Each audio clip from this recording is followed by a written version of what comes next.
Olá a todos, sejam bem-vindos a mais uma videoaula de anatomia. Eu sou o professor Rafael Miguel, da Universidade Federal de Alagoas, e hoje a gente vai discutir um pouco sobre o nosso tecido epitelial. Antes da gente falar sobre o tecido epitelial de fato, é importante a gente relembrar as características dos 4 tipos de tecidos básicos do nosso corpo, que nós já vimos em aulas anteriores. Como nós já vimos, então, o nosso corpo é constituído por células. Essas células vão formar estes nossos tecidos. Nós temos basicamente 4 tipos de tecidos no nosso corpo: o tecido epitelial, conjuntivo, muscular e o tecido nervoso. E é importante destacar que esses tecidos eles são formados tanto pelas células quanto pela matriz extracelular que esses tecidos eles vão estar sintetizando. De acordo com o ponto de vista morfológico e funcional, né, esses são os nossos 4 tipos de tecido, sendo que eles vão variar de acordo com a sua composição entre célula e matriz, da mesma forma também de acordo com a sua função. Então, nós podemos observar, por exemplo, no nosso tecido epitelial, a presença de células poliédricas, né, que tem uma diversidade em formato. Essas células elas são justapostas, ou seja, estão uma coladinha na outra, e tem escassa quantidade de matriz extracelular, ou seja, a substância externa às células no tecido epitelial ela é muito reduzida. Então, essas são as características básicas do nosso tecido epitelial. Célula justaposta com pouca matriz extracelular. E também é importante destacar que esse tecido epitelial ele é um tecido avascularizado e ele é nutrido pelo nosso tecido conjuntivo subjacente.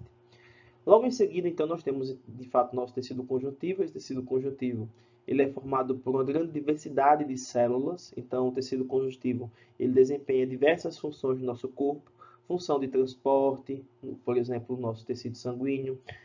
Função de nutrição, como o tecido conjuntivo frouxo. Função de sustentação, como o nosso tecido ósseo e articular. Então, a função do tecido conjuntivo ela é mais diversa e ele é o que mais tem tipos celulares diferentes, né, e características diferentes. A única coisa que é comum a todos os tecidos conjuntivos é uma grande quantidade de matriz extracelular quando comparado com o volume do tecido composto por célula. O tecido muscular, que é formado por células alongadas, dotado de capacidade contrátil, né, e a quantidade de matriz extracelular no tecido muscular ele é moderado. E também nós temos o tecido nervoso, que é formado por células que têm capacidade de gerar e propagar impulsos nervosos. Então, dessa forma, dá para perceber que, enquanto o tecido epitelial e conjuntivo são mais caracterizados de acordo com a presença de matriz extracelular e das células, o tecido muscular e nervoso são classificados mais de acordo com as suas funções. Função de contração e função de gerar e propagar esses impulsos elétricos. Então, como a gente já viu, nossos epitélios eles vão apresentar essas células que são justapostas, bem unidas umas com as outras. Já vimos também, então, que esse tecido epitelial ele é avascular, ou seja, ele não possui vasos sanguíneos e está apoiado no tecido conjuntivo subjacente, que vai fazer a nutrição desse epitélio. Vimos também, em aulas anteriores, que esse tecido conjuntivo que está sustentando os epitélios recebe o nome de lâmina própria, né, quando está formando essa sustentação em órgãos tubulares. Tá? Em outras palavras, a lâmina própria é o nome dado ao tecido conjuntivo que sustenta os epitélios de órgãos tubulares, como o tubo digestivo, como as vias urinárias e por aí vai. Percebe-se, então, nesses epitélios que eles apresentam uma extremidade voltada para a lâmina própria e uma extremidade voltada para a cavidade interna desse órgão, né? Então, essa cavidade interna do órgão a gente chama de luz, ou de lumen, né? Lumen é latim, luz é o nome que a gente normalmente utiliza. Então, a extremidade da célula voltada para a luz, né, para o lumen, a gente chama de polo apical. E a extremidade voltada para a lâmina própria, a gente chama de polo basal. Tá? E a célula ainda vai apresentar domínios laterais, né, que está margeando entre uma célula e outra. Essas são as estruturas, né, as porções que nós podemos observar nos epitélios. Tá? Nesse momento, é importante a gente destacar 2 pontos. Primeiro, que a região mais superficial do polo apical ela é chamada de superfície livre, e a superfície livre ela pode conter algumas especializações, algumas das quais a gente já viu na nossa aula prática, né? Cílios, estereocílios, microvilosidades. tá? Então, isso são especializações da superfície livre que está localizada na extremidade do polo apical.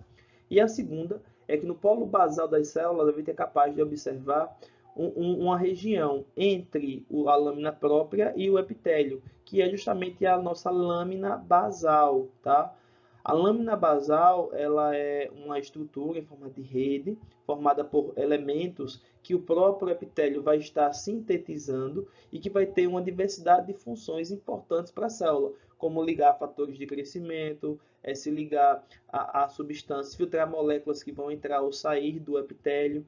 Só que essa lâmina basal, ela é muito delgada para a gente poder observá-la à microscopia de luz. A lâmina basal, ela mede entre 20 e 100 nanômetros, então ela é uma rede de fibras muito delgada, a gente não consegue observá-la. Entretanto, quando as lâminas basais se fundem umas com as outras, né, como a gente vai ver mais adiante, elas conseguem ser visíveis no microscópio de luz quando a gente utiliza a coloração de PAS. Então, a essa estrutura que a gente observa no microscópio de luz, a gente chama de membrana basal. Por isso que aqui tem o termo membrana basal. Então, membrana basal é formada pela fusão de várias lâminas basais ou de uma lâmina basal com uma lâmina reticular. A lâmina reticular, ela possui, além dos constituintes da lâmina basal, né, que a gente já vai ver mais adiante, possui também fibras reticulares, só que as fibras reticulares não são sintetizadas pelo epitélio, e sim pelas células do tecido conjuntivo, tá?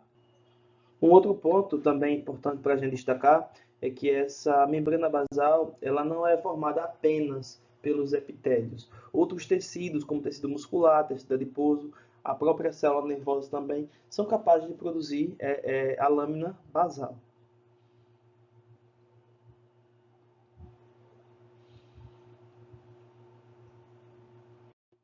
Bem, então quais seriam as funções dos nossos epitélios? Os nossos epitélios eles vão ter função de revestimento, como a gente pode observar tanto na pele quanto também nos revestimentos internos dos nossos órgãos. Absorção, né? Inclusive a gente já viu a especialidade de superfície livre, que são as microvilosidades e os estereocílios, que são especializações da membrana do polo apical, capazes de aumentar a superfície de contato e com isso favorecer a absorção de elementos. Tem função de secreção, uma vez que as glândulas são formadas por tecido epitelial e vão estar secretando substância.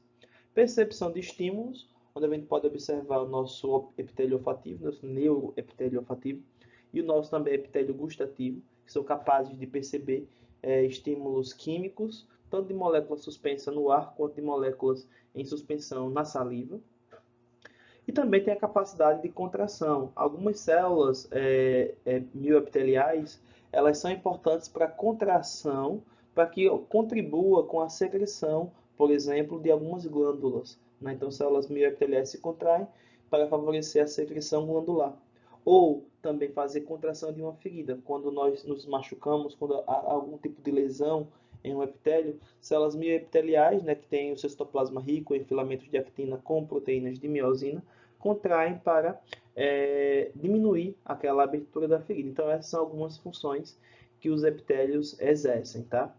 E lembrando que, a depender da função, a lâmina basal dessas células, ela também vai ter uma composição específica, uma característica específica, que vai auxiliar o epitélio em si a exercer essa sua função. Exemplo, no epitélio dos néfros, né, que são responsáveis por filtrar o sangue e sintetizar a urina, a membrana basal ela vai permitir muito mais o intercâmbio de elementos, né, dos capilares sanguíneos para o interior dos glomérulos, permite então essa filtração de maiores elementos.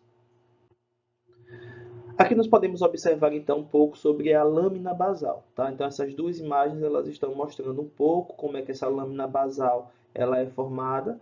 A lâmina basal, em sua composição, ela tem tanto colágeno tipo 4, quanto ela tem glicoproteínas como a laminina e a entactina, e também tem proteus glicanos como o perlecan e o heparan sulfato. Esses elementos estão formando a matriz extracelular, glicoproteínas, proteoglicanos, colágeno, fibras de colágeno. A gente vai estudar um pouco mais quando a gente estiver vendo o nosso tecido conjuntivo, tá? porque, como a gente já viu no começo da aula, o que predomina no tecido conjuntivo são justamente a matriz extracelular. E essa matriz extracelular é formada tanto pela substância fundamental, que são os elementos, a água, os sais minerais, aminoácidos que ficam distribuídos nessa matriz extracelular, quanto também formada por fibras, como por exemplo as fibrilas de colágeno, as fibras reticulares. Tá? Então a gente vai ver um pouco mais detalhadamente esses elementos na aula de tecido conjuntivo. Por enquanto, a gente tem que destacar, né, que essa lâmina basal ela contém esses elementos. De forma geral, o colágeno tipo 4 é um tipo de colágeno, um tipo de fibra que formam redes. Né? Então, essas redes vão servir também para a filtração. Essas glicoproteínas vão auxiliar na fixação do epitélio na lâmina própria que está subjacente. Da mesma forma também que os proteoglicanos vão auxiliar nessa fixação. Nós temos elementos das células, como por exemplo aqui a gente consegue observar o M-desmossomo, né, que tem uma família de proteínas que compõem esse M-desmossomo, que se fixa justamente nesses elementos da lâmina basal. E a lâmina basal, através de fibrilas de ancoragem, né, predominantemente colágeno tipo 7, vai estar se fixando também no tecido conjuntivo adjacente. Tá? Então, basicamente, a lâmina basal tem essa composição, ela serve para filtrar elementos, ela se liga a fatores de crescimento. Então, alguns fatores de crescimento se ligam na lâmina basal e quando essa célula, essa região, ela é seccionada, esses fatores são liberados e auxiliam no reparo do tecido, por exemplo.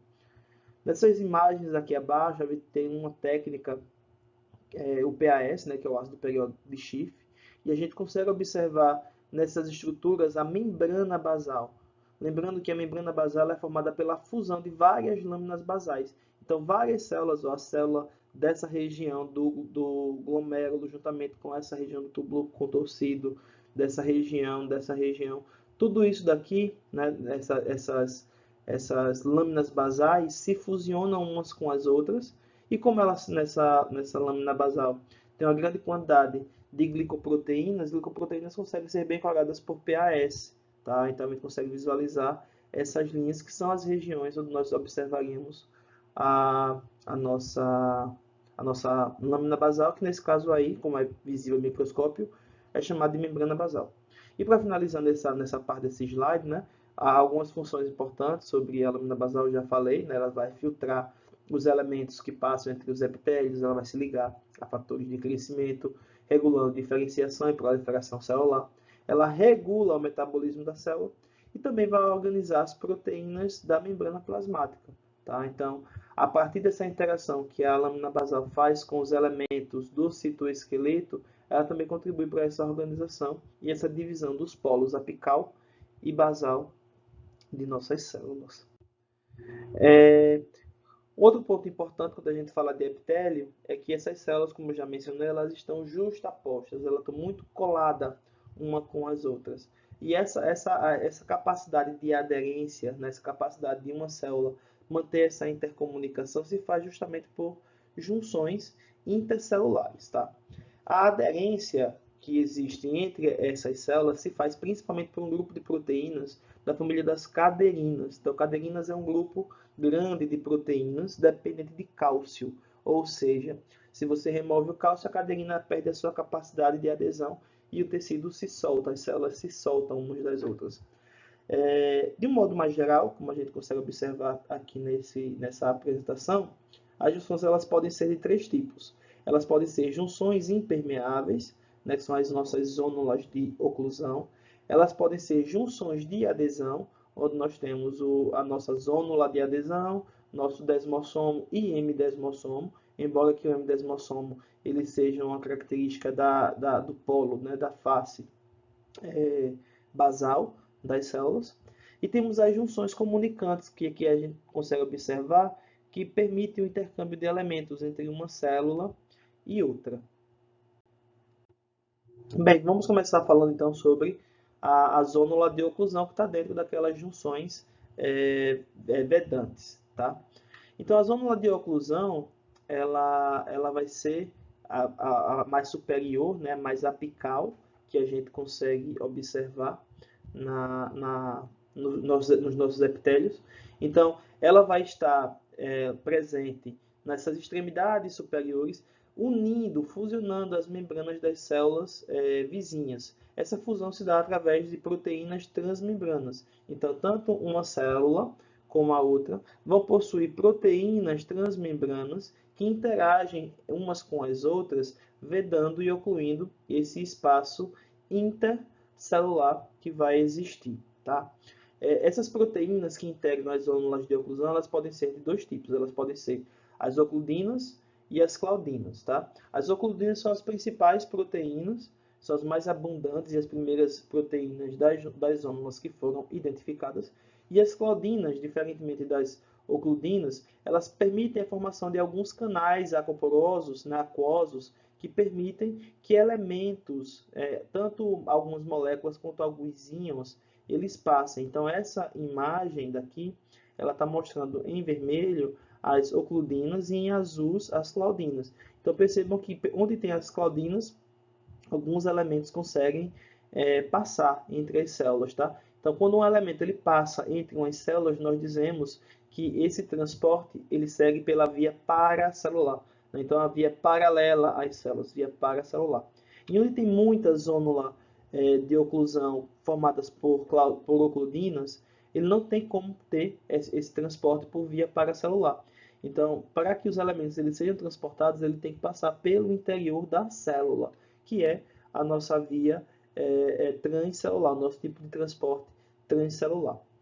É importante pontuar ainda que essas zônulas também estão interagindo com os elementos de citoesqueleto, tá? Contribuem para a organização dos polos apical e basal. Lembrem que essa zônula, como a gente pode ver, né, o termo zônula vem justamente daí, que ela tem o formato de um cinto, né, que está vedando toda aquela região da célula. Então, uma vez que aqui nós temos proteínas transmembranas que estão fixadas de uma célula à outra, aquelas balsas lipídicas que circulam pela nossa membrana plasmática, elas não conseguem passar para essa região inferior. Então, a presença da zona de oclusão, ela também serve para manter uma diferença nos elementos, nas proteínas que a gente vai observar na extremidade, que está mais próxima ao lúmen, e das paredes laterais à parede basal. Então, essa zona de oclusão também serve para separar as proteínas que estão encontradas nesses elementos, nessas porções distintas das células. A próxima junção que a gente vai ver, então, é a zônula de adesão. A zônula de adesão é um tipo de junção que está aderindo, né, através da união uma célula à outra.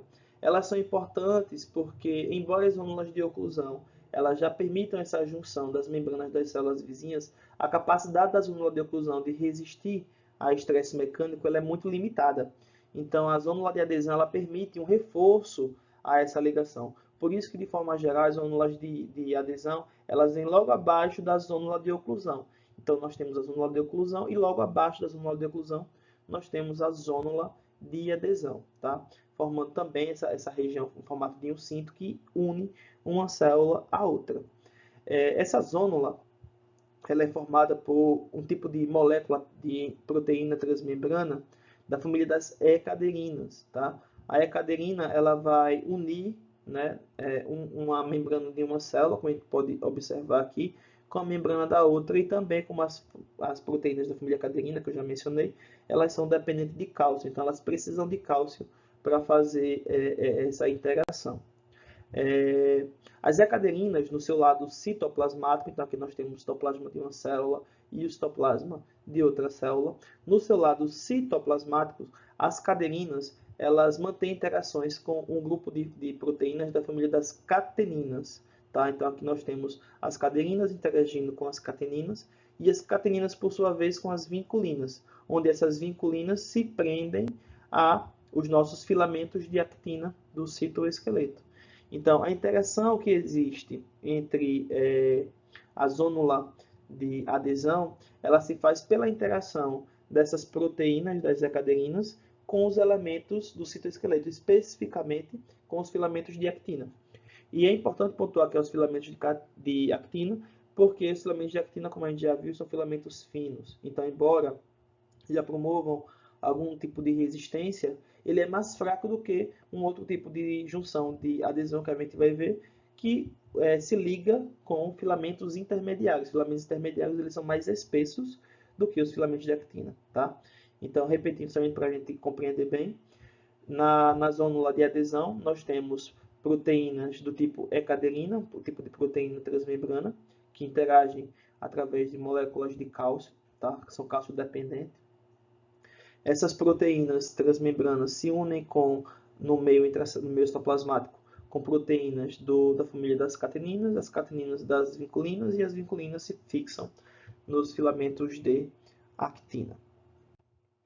Como eu mencionei, os filamentos de actina são filamentos fracos, então existe um tipo de junção, né, que se une, como a gente consegue perceber aqui, a filamentos intermediários. Então, esses filamentos intermediários, por serem mais espessos que os filamentos de actina, eles promovem uma resistência maior, e eles são chamados de desmossomos. Então, os desmossomos são também formados por proteínas transmembranas, tá? Existe uma placa de ancoragem no lado citoplasmático, onde os filamentos intermediários eles formam uma alça quando se ligam nessa placa de ancoragem. E na região externa, nós podemos observar a presença de desmocolina e desmogleína, que são proteínas das famílias das caderinas, que vão estar fixando essas células. Um ponto importante para a gente também pontuar aqui é que, diferentemente da zônula de oclusão, que forma uma faixa juntando, né, toda a célula, os desmossomos não fazem isso. Eles são junções pontuais, são soldaduras pontuais que fixam uma região da célula espaçada a outra região, espaçada a outra região. Então, se a gente desse um corte, por exemplo, ao longo do maior eixo longitudinal da célula, nós sempre poderíamos observar uma zônula de oclusão, nós sempre poderíamos observar uma zônula de adesão, mas nem sempre a gente poderia observar a presença de um desmossomo, tá? Porque eles não são contínuos. Essa região daqui é a placa de fixação desmossômica, né, que está ancorando esses filamentos intermediários. E esses filamentos intermediários, no caso dos epitélios, o principal elemento que está formando esses filamentos intermediários é o filamento de queratina. Tá? Então, a queratina é o principal filamento intermediário que a gente consegue observar nos epitélios. De forma semelhante aos desmossomos, nós temos os hemidesmossomos. Eles também estão ligados a filamentos intermediários do citoesqueleto. Eles também têm uma placa de ancoragem. Entretanto, as proteínas transmembranas dos hemidesmossomos não são caderinas. Elas pertencem à família das integrinas. E como nós já vimos, as integrinas são um grupo de proteínas que são capazes de interagir com os elementos da matriz extracelular, tá? Então, essas integrinas, elas conseguem interagir com o colágeno tipo 4, conseguem interagir com o colágeno tipo 7, com a laminina e com a entactina, que está presente na lâmina basal, e também com outros elementos da matriz extracelular. Então, esse tipo de hemidesmossomos, ele serve justamente para fixar bem a célula no tecido conjuntivo subjacente. E também tem uma resistência forte, uma vez que ele também está ligado através de filamentos intermediários. Aqui a gente consegue observar uma célula, aqui a lâmina basal, e essas regiões mais escuras são os locais onde nós podemos observar os hemidesmossomos, interagindo entre a célula com os elementos da lâmina basal. E o último tipo de junção intercelular é a junção comunicante, ou também chamada de junção tipo gap. Elas podem estar presentes em qualquer região da membrana. Interessantemente, ela está ausente no nosso músculo estriado esquelético, embora esteja presente, por exemplo, no músculo estriado cardíaco. Tá? Essa junção comunicante ela é formada por pequenas proteínas chamadas conexons. Esses conexons, conexinas, quer dizer, as proteínas são as conexinas. Então, cerca de 6 conexinas se unem para formar um conexon. E esse conexon ele pode abrir, né, a sua região interna e formar poros hidrofílicos, permitindo que elementos de uma célula passem para a outra célula. Tá?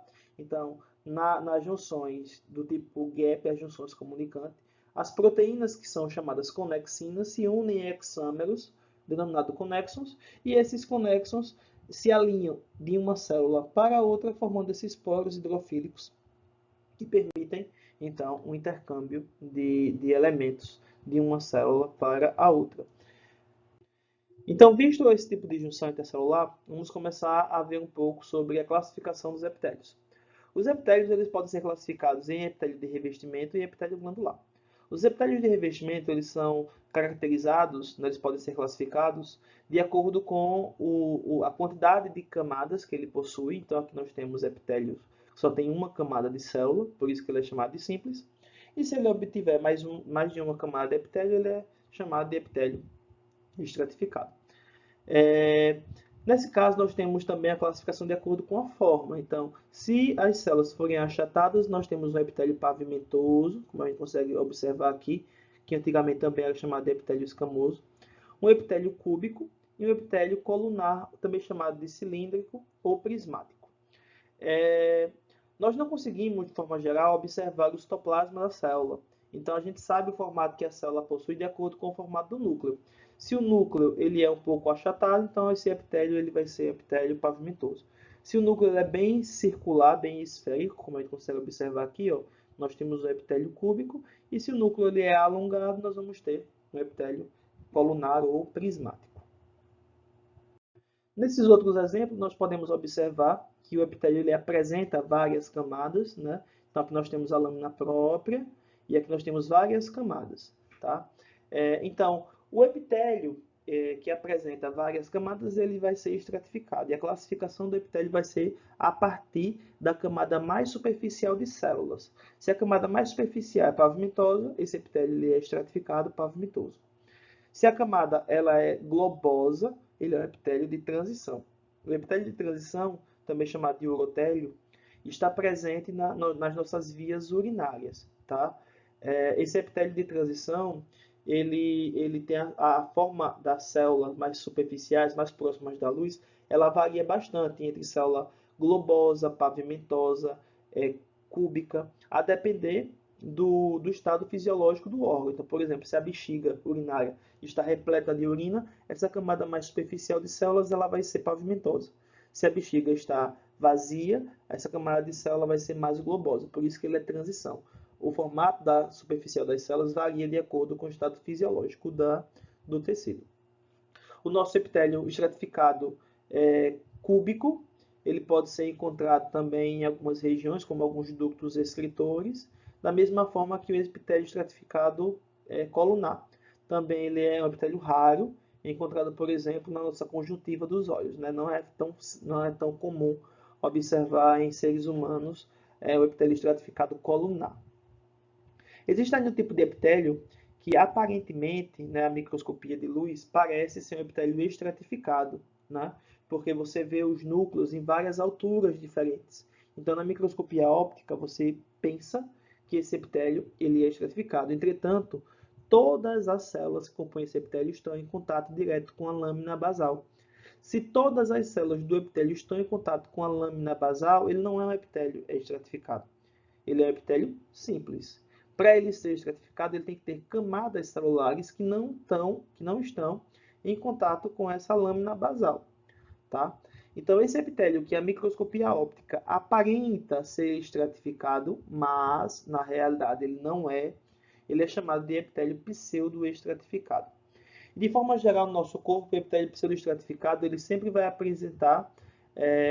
sempre vai se apresentar nas nossas vias respiratórias. Então, é muito comum nós encontrarmos, por exemplo, na traqueia, nos nossos brônquios principais, um epitélio pseudoestratificado, que nesse caso, ele além de ser pseudoestratificado, ele vai ser colunar e com cílio, tá? Então, o local mais comum nós encontrarmos o epitélio pseudoestratificado é na nossa via respiratória. Não existe apenas lá, existe também em outras regiões, como por exemplo no nosso epidídimo. Mas de modo geral, esse epitélio pseudoestratificado ele é característico de nossas vias respiratórias. Bem, sobre o epitélio glandular, o que é que a gente precisa saber para começar nossa discussão? Que todo epitélio glandular ele vai se originar de um epitélio de revestimento. Então, tem o epitélio de revestimento. Esse epitélio de revestimento ele vai começar a proliferar por dentro da nossa lâmina própria e vai formar, então, uma glândula. Quando esse epitélio mantém contato quando essa glândula mantém contato com o seu epitélio de origem, nós vamos ter uma glândula exócrina, que a sua secreção vai ser produzida e lançada naquela região do epitélio de revestimento que originou a glândula em questão. Quando esse epitélio perde a comunicação quando essa glândula, na verdade, perde a comunicação com o epitélio que lhe deu origem, nós vamos ter uma glândula endócrina. E essa secreção ela vai ter que ser lançada dentro da corrente sanguínea, tá? Essas nossas glândulas exócrinas, elas sempre vão apresentar um ducto e uma porção secretora. A porção secretora vai ser aquela responsável por produzir a secreção e o ducto por conduzir essa secreção até o epitélio de origem. Então, isso é característica da glândula exócrina. E a glândula endócrina, de acordo com a sua forma, ela pode ser de dois tipos. Ela pode ser em forma de cordões celulares, que a gente diz que é uma glândula cordonal, ou ela pode formar vesículas, como se fossem pequenas piscinas, secretando os seus elementos no interior dessas vesículas e, quando necessário, leva essa secreção de volta para o sangue. Nesse caso, nós temos uma glândula endócrina do tipo vesicular. Tá? Então, nessa imagem, nós podemos observar uma glândula cordonal, que é o fígado. Observem os cordões celulares formados por esse tecido epitelial. E aqui nós temos uma glândula vesicular, ou também conhecida como glândula folicular, que é a tireoide. Tá? Então, aqui você observa as células epiteliais que formam as paredes do folículo, e aqui dentro você tem uma parte desse folículo, essa secreção que essas glândulas estão acumulando, tá? Então, glândulas endócrinas, elas podem ser vesiculares ou foliculares e podem ser cordonais. Em relação às glândulas exócrinas, as glândulas exócrinas, elas podem ser classificadas tanto de acordo com a sua porção secretora, que aqui está representado em preto, quanto pelos seus ductos. Se a glândula ela possui apenas um único ducto não ramificado, a gente diz que essa glândula é uma glândula simples, como nesse caso, nesse e nesse. Todos esses aqui são exemplos de glândula simples, pois seu ducto ele não é ramificado. E se o ducto ele for ramificado, nós temos uma glândula composta. Tá? Então, glândula composta é aquela que tem os seus ductos ramificados, como esses exemplos daqui de baixo, e as glândulas simples são aquelas que têm os seus ductos não ramificados. Tá? Em relação à porção secretora, essas glândulas elas podem ser tubulares, quando essa porção secretora tem o formato de um tubo, como a gente consegue observar. Nessa glândula tubular, ela pode ser reta ou ela pode ser enovelada. Tá? Então, a glândula, independentemente de ser reta ou ser enovelada, ela tem o formato de tubo, ela é uma glândula chamada de glândula tubular. Ou ela pode ter formato de cacho de uva. Quando essa glândula, essa porção secretora tem formato de cacho de uva, é dito então que ela é uma glândula acinosa. E ela ainda pode ser uma glândula tubulo-acinosa, quando a sua porção secretora, uma parte dela é acinosa e uma parte dela ela vai ser tubular. Então, diz que é uma glândula tubulo-acinosa. Então, de modo geral, ao longo da disciplina, a gente vai ver alguns tipos de glândula e a gente vai sair classificando à medida que a gente for observando. Né? Por exemplo, quando a gente estiver vendo a parte de trato digestivo, quando a gente estiver vendo a parte do intestino grosso, a gente vai ver que a classificação das glândulas dos cólons do intestino grosso, ele é tubular simples. Né? Quando a gente está vendo a glândula sudorípara, ela é uma glândula enovelada, né? É tubular enovelada. Já a glândula sebácea, ela é uma glândula acinosa, simples. Então, à medida que a gente for estudando os nossos tecidos, a gente vai caracterizando cada um desses tipos de glândulas. A gente já viu a classificação das glândulas de acordo com o local de sua secreção, né? Que ela pode ser endócrina ou pode ser exócrina. Vimos a classificação morfológica das glândulas endócrinas, como cordonal e vesicular. Vimos as porções de uma glândula exócrina, que são o seu ducto e a porção secretora. E a gente vai ver agora uma outra classificação, que é a classificação de acordo com o modo de secreção. Tá? Então, aquelas glândulas que secretam, né, que produzem a sua secreção pelo retículo endoplasmático rugoso, manda para o Golgi, empacota e libera essa secreção por exocitose, como que acontece com as nossas glândulas sudoríparas écrinas, tá? É um tipo de secreção que a gente chama de secreção merócrina. Então, apenas o produto sintetizado que é secretado. Quando o citoplasma apical da célula vai junto com a secreção, como ocorre com as glândulas mamárias, nós dizemos que, de acordo com o modo de secreção, aquela glândula ela vai ser uma glândula apócrina. E quando a célula morre, né, ela entra em apoptose e vai junto com a sua secreção, nós temos uma glândula com secreção holócrina, que é o que acontece com as nossas glândulas sebáceas. Essa outra imagem está especificando alguns tipos de comunicação intercelular, né? A sinalização endócrina, onde as nossas glândulas endócrinas vão produzir os hormônios e lançar na corrente sanguínea. A sinalização parácrina, onde essa sinalização parácrina ela pode ser autócrina, quando a célula sintetiza elementos para ela mesma, né, captar, como aqui nessa imagem representa. Então a célula produz sua secreção, libera e aciona seus próprios receptores. Isso é uma secreção autócrina. Ou ela pode ser uma secreção parácrina, quando ela está liberando a secreção nas células vizinhas, atuando ao seu redor. Tá? Então, de acordo com o módulo de sinalização, nós temos sinalização endócrina, parácrina e autócrina. Ainda tem também a sinalização sináptica. A sinalização sináptica ela é exclusiva para o nosso tecido nervoso. Já em relação ao tipo de secreção, né, qual é o tipo de secreção que essa glândula está produzindo? Né? Nós podemos ter glândulas que são serosas e glândulas que são mucosas. As glândulas mucosas, a mais estudada dela é a célula caliciforme, né, que é um tipo de glândula unicelular, está presente ao longo de toda a nossa via digestiva, também está presente em nossa via respiratória. Então, essas células caliciformes, elas vão produzir um muco. Tá? O muco são formados por glicoproteínas, intensamente hidrofílicas, que vão formar então um gel viscoso, elástico, lubrificante em toda a região interna do nosso tubo digestivo e do nosso tubo respiratório também. Tá? Enquanto que as células serosas, né, as nossas glândulas que têm secreção serosa, elas vão ter um formato mais piramidal, de modo geral. Na sua região basal vai ter uma grande quantidade de retículo endoplasmático rugoso, por isso que essa região basal dessas glândulas, elas são intensamente coradas pela hematoxilina, elas são uma região extremamente basófila, enquanto que a região apical vai ter grânulos de secreção. E se a gente estiver falando de um grânulo de secreção de uma via digestiva, esse grânulo de secreção ele é chamado de grânulo de secreção de zimogênio. Tá? Então aqui nós estamos mostrando uma glândula salivar, onde a gente consegue observar que ela está apresentando porções dela que são mucosa, né? Então a célula mucosa, a porção mucosa, não se cora bem por hematoxilina e eosina, por isso fica com esse aspecto mais claro. E tem porções que são serosas. Essas porções serosas, elas se coram intensamente pela hematoxilina, né? Ganhando esse aspecto mais escuro. Então a gente consegue diferenciar bem o que é uma secreção serosa do que é uma secreção mucosa. Em corte de rotina, por exemplo, do trato digestivo, a gente vai ver as células caliciformes como estruturas esbranquiçadas, porque as células caliciformes não são bem coradas por hematoxilina e eosina. Já se a gente fizesse uma coloração por HE, essas células caliciformes que têm uma secreção mucosa seriam intensamente coradas, por conta do seu teor de glicoproteínas. Tá?